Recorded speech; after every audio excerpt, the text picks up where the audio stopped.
Olá, seja bem-vindo a mais um Alesp Conecta. No Alesp Conecta de hoje vamos falar de gastos públicos e transparência. Eu recebo aqui na Rede Alesp a advogada doutora Gisele Bezerra, que vai falar aí sobre este assunto aqui com a gente no Alesp Conecta de hoje. Doutora, seja muito bem-vinda ao nosso programa, tudo bem? Tudo bem, muito obrigado. Esse espaço é muito importante, ainda mais tratando de um canal como esse de comunicação, né, que fala com a sociedade e com o Parlamento Paulista. Falar de um tema tão importante nesse momento, todos temos só a ganhar. Pois é, doutora, vamos começar, né, fazendo uma analogia. Como é que funciona essa questão da transparência e também da divulgação dos gastos? Isso vamos falar antes da pandemia, depois a gente entra detalhando os tempos de pandemia. Mas como é que funciona? A gente sabe, né, mas o telespectador é legal que a gente explique de forma bem didática que o gestor público é obrigado, né, a divulgar esses dados, né? Exato. Eu posso fazer um resgate breve que faz com que todos nós possamos entender o funcionamento dessa obrigatoriedade. Tudo nasceu primeiro na nossa Constituição Federal. A questão do direito à transparência é um direito fundamental, é um direito humano fundamental, inclusive, e ele foi inicialmente estabelecido em nossa Constituição Federal, no artigo 37. Perfeito, dispondo ali sobre a questão do princípio da transparência, da publicidade. Ocorre que, por inovações legislativas, especialmente no tocante à alteração feita na Lei de Responsabilidade Fiscal, se tornou obrigatória a publicação de informações relacionadas às receitas e despesas públicas, não com a sofisticação que nós temos hoje. Ocorre que, por advento da Lei de Acesso à Informação Pública, Lei 12.527, do ano de 2011, a gente teve uma ruptura muito grande, assim, uma inovação e um avanço que alterou a forma de tratamento da informação por parte de todos os órgãos públicos. Pois bem, essa lei de acesso à informação, que foi publicada no ano de 2011 e entrou em vigor em 2012, completando neste ano 8 anos de vigência, estabeleceu ali duas frentes de publicação de informações de natureza pública, uma chamada transparência ativa e a outra denominada transparência passiva.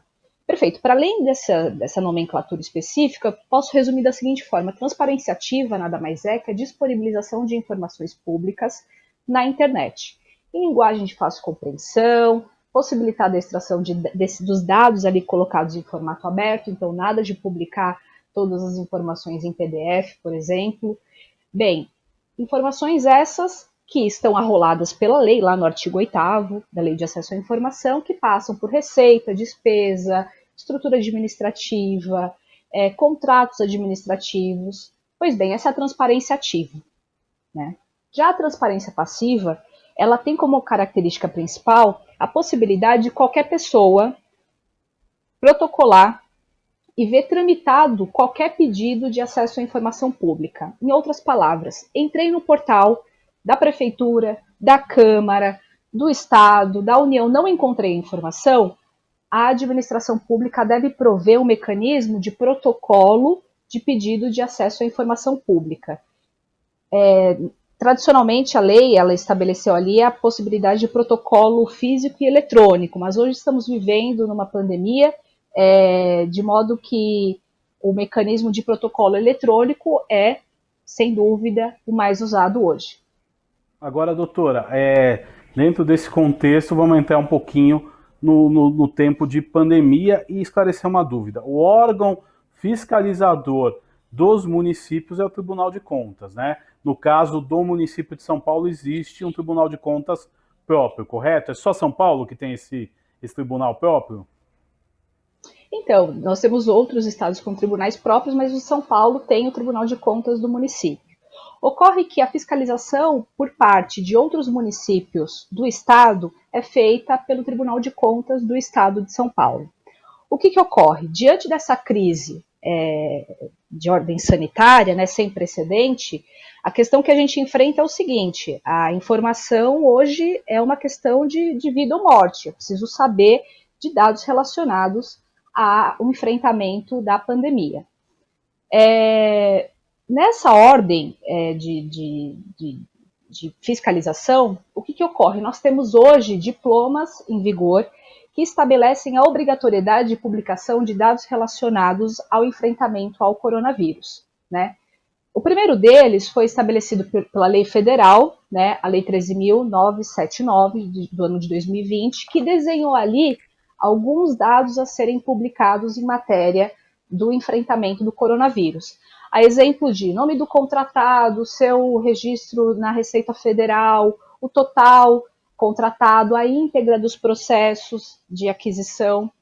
Bem, qual que foi o papel da Assembleia Legislativa aí? Por meio do decreto 2.495, do ano de 2020, ele reforçou, primeiro, ele reconheceu o estado de calamidade pública para todos os municípios aqui do estado e estabeleceu ali expressamente, né, em seu artigo 6º, dizendo o seguinte: há que ser divulgada essas informações de natureza pública em portal da transparência pelos municípios, né? Em outras palavras, nós temos aí diplomas em vigor.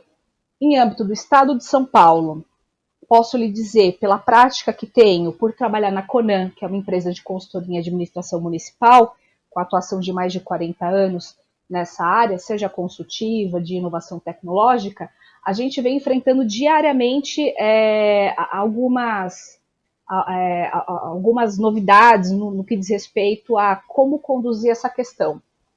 De modo que o Tribunal de Contas do Estado de São Paulo, para além da já estabelecida, essas regras estabelecidas a respeito da publicação de informação de natureza pública, publicou comunicados, notas técnicas, definindo aos municípios por ele fiscalizados a obrigatoriedade de atenção total para a publicação de informações relacionadas às receitas e despesas no enfrentamento ao coronavírus. De modo que, por exemplo, se o cidadão ele entra no portal de acesso à informação de um município e tenta ali saber quantos testes rápidos foram adquiridos, e ele tem que haver por parte da administração, do órgão que provê essa informação, primeiro a sua disponibilização em linguagem de fácil compreensão, e esse é um grande desafio, né? Um grande desafio. Porque os termos técnicos eles acabam criando obstáculos para que o cidadão possa, de sua casa, entender o funcionamento da máquina pública.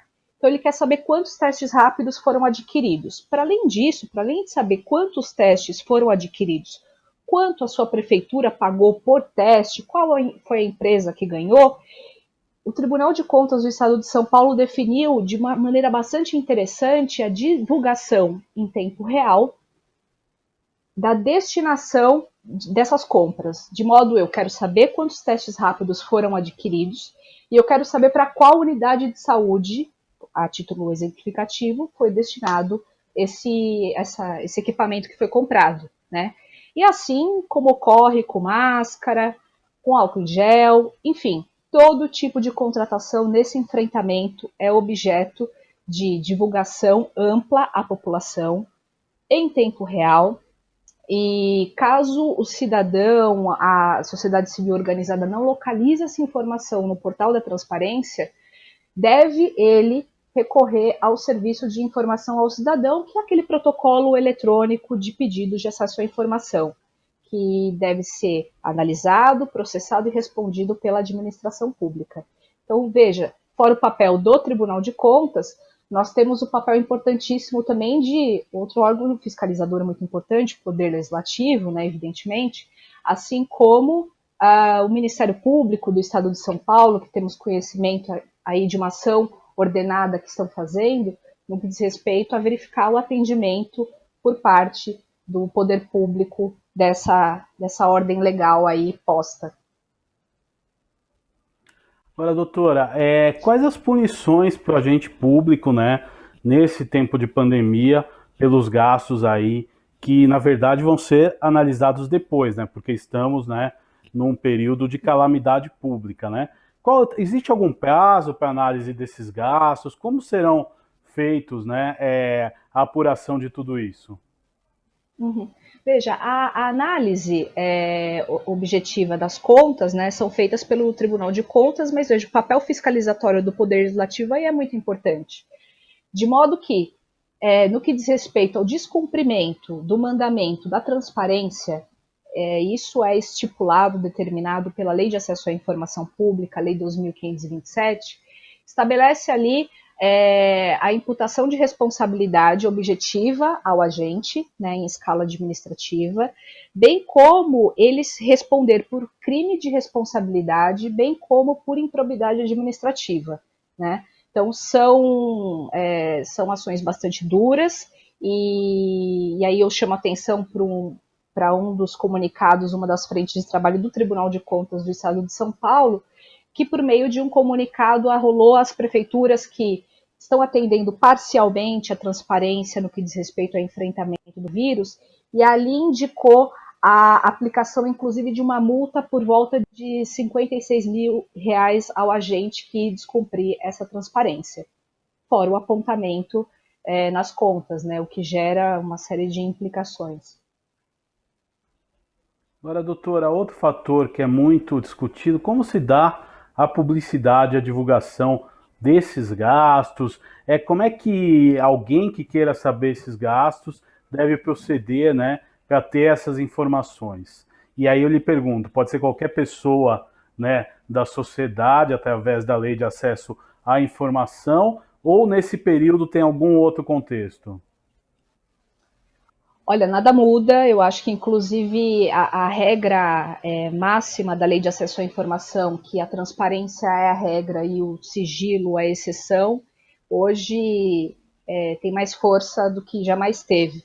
Veja, qualquer cidadão tem o direito assegurado do acesso à informação de natureza pública. Em outras palavras, ele vai pegar o seu celular, o seu tablet, enfim, qualquer meio possível, acessar o portal da Prefeitura, do Estado, da União, entrar no portal da transparência e ver ali divulgado em tempo real essas informações relacionadas às receitas de despesa. Eu quero saber quanto a administração pública recebeu, para quem ela contratou, qual foi a modalidade licitatória que foi contratada, qual foi o objeto contratado.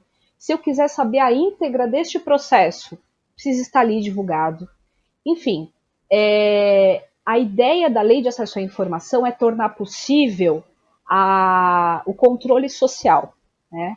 E esse controle social, ele é muito importante, ele deve ser feito por todos nós, e em épocas de pandemia as atenções, evidentemente, estão todas voltadas a essa matéria, de modo que, se você não conseguiu obter a informação que gostaria de ter a respeito de algum item, né, que foi por você procurado, basta protocolar no Serviço de Informação ao Cidadão eletrônico, que deve constar nesse mesmo portal. A imprensa vem criticando bastante, inclusive a colocação de dados relacionados ao enfrentamento em locais diferenciados dentro desse portal oficial.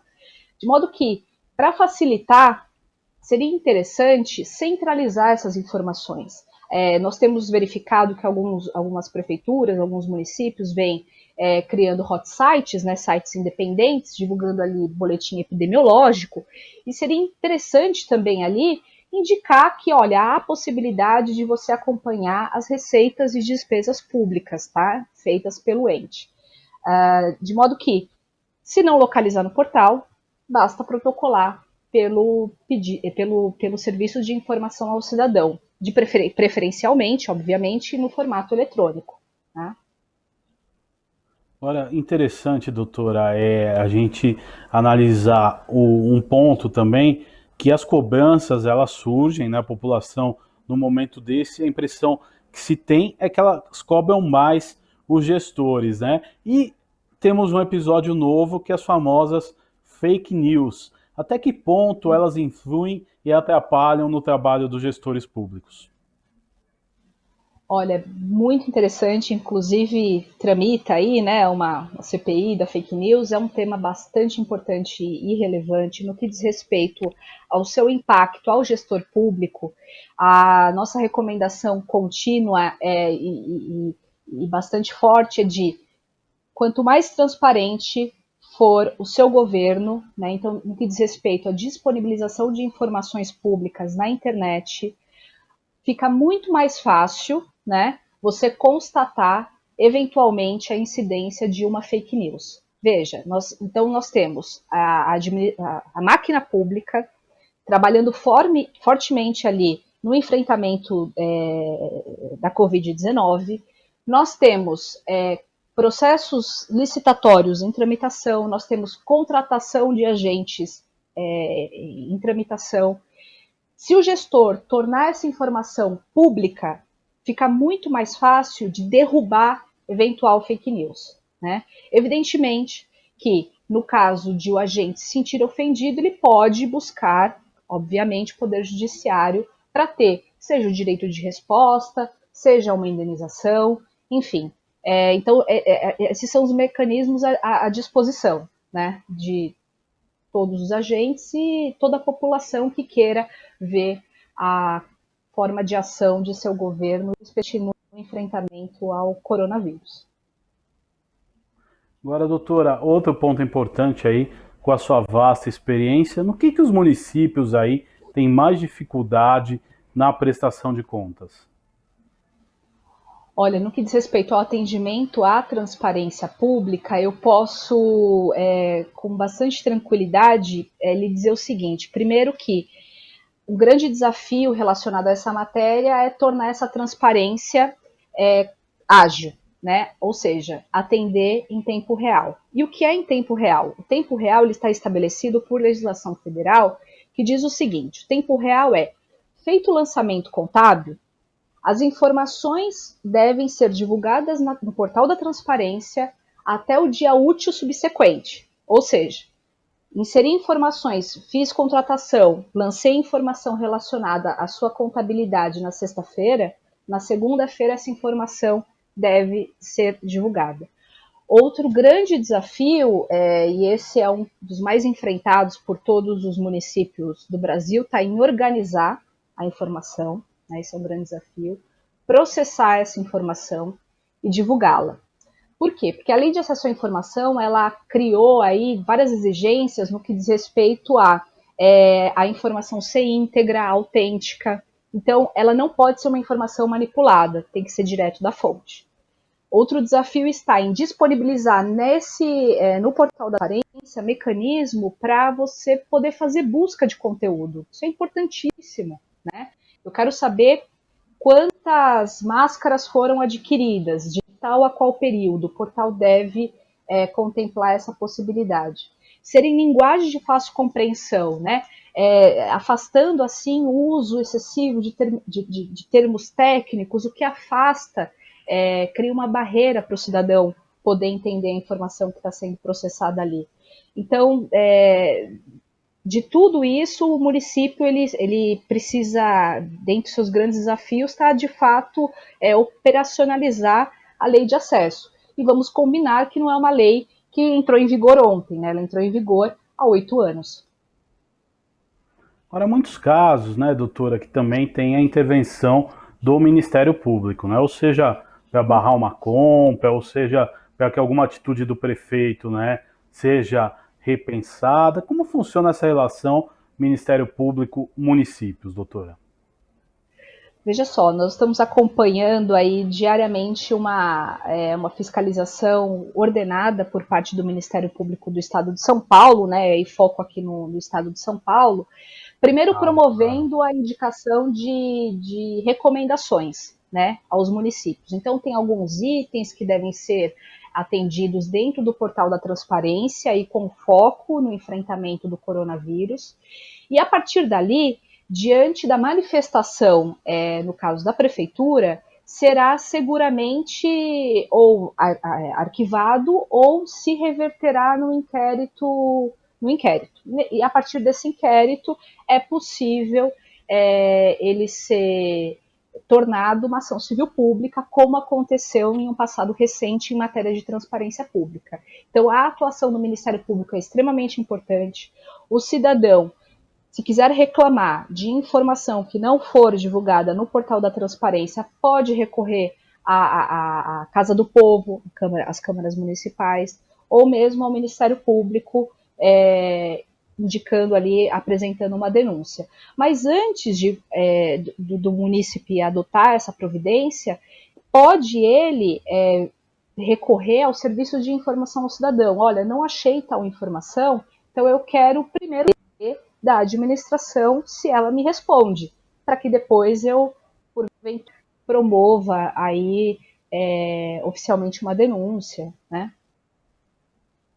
Agora, doutora, outro ponto que vem dando curiosidade, né, principalmente em relação aos municípios, 2020 é um ano de eleições municipais, né? E pela legislação, muitos gastos, né, não podem acontecer em relação ao ano da eleição. Porém, no estado de calamidade pública, no estado de emergência, esses gastos são necessários. Como fica o gestor na hora da prestação de contas? Pode acontecer erros que possam inviabilizar uma candidatura, por exemplo, de um prefeito à reeleição? Como funciona esse cenário, doutora?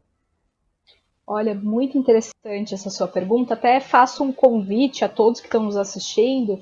A Conela criou um manual sobre o enfrentamento do coronavírus que traz inúmeros aspectos relacionados, inclusive de ordem de planejamento, orçamento, da área tributária, da área eleitoral, que é algo que precisa ser considerado, de modo que nós temos uma legislação federal, né, a lei da quarentena, que estabeleceu ali, a possibilidade, por exemplo, de utilização de modalidades licitatórias de uma versão um pouco mais simplificada.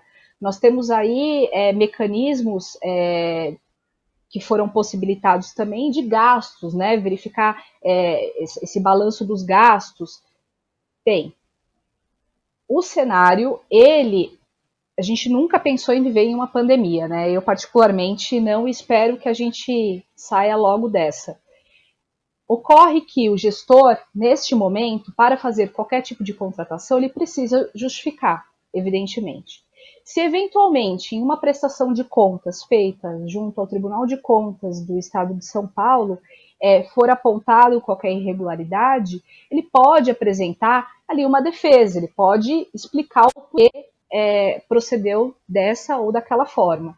De modo que, para nós chegarmos em uma inegibilidade, é necessário a gente verificar o contexto. Então, é análise mesmo de caso a caso. A esse respeito, todos os cuidados que os agentes precisam ter, a Conela vem trabalhando diariamente na elaboração de material relacionado a essa matéria. Então, veja, olha, nós estamos em ano eleitoral, né? Estamos em ano eleitoral, mas normas estão saindo, permitindo contratações de uma forma, permitindo a possibilidade de gastos relacionados de outra forma. Nós temos aí a Lei Complementar 173 trazendo uma ajuda financeira para os municípios, a Conan já se manifestou a esse respeito também. Então, eu convido todos a acessarem o portal da Conan, né, Conan com M no final, e lá tem um manual abordando para todas as hipóteses como proceder. Inclusive, isso pode servir em caráter preventivo, né, e até mesmo para correção dos atos administrativos, para não chegar a ocorrer qualquer imputação de crime, né, como de improbidade ou de responsabilidade. Agora falando do Estado de São Paulo, doutora, o Tribunal de Contas do Estado ele faz algum trabalho preventivo, tem feito alguma coisa em tempos de pandemia, ou isso é analisado após a entrega da prestação de contas? Ah, está, hein? E como?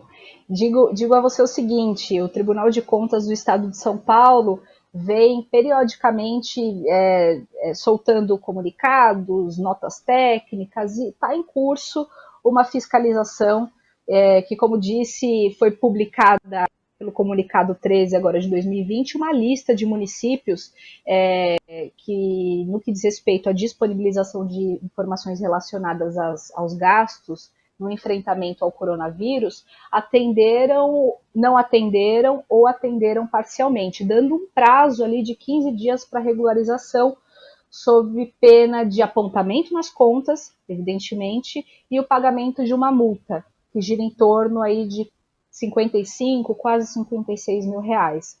Então, o tribunal está bastante atuante, temos notícia que todas as unidades de fiscalização estão visitando quase que diariamente os portais, então eu chamo atenção para os municípios aqui paulistas, para que eles mantenham a informação divulgada em tempo real, atendendo aos pressupostos da legislação federal, bem como as diretrizes lançadas pelo Tribunal de Contas do Estado de São Paulo.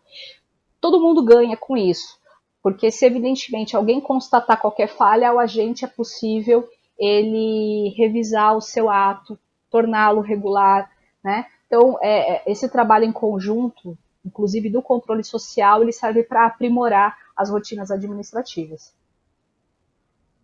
Interessante, doutora. Outra gostaria, estamos chegando nos momentos finais desse Alesp Conecta de hoje, e eu gostaria que a senhora deixasse uma mensagem para os gestores públicos, né? Como eles devem encarar, né, essa fase tão difícil de pandemia, falando aí em relação à prestação de contas, à transparência dos gastos públicos. Uhum. Bem, não é um momento fácil para ninguém, inclusive gostaria de deixar registrada toda a minha solidariedade às pessoas que perderam familiares ou amigos ao coronavírus.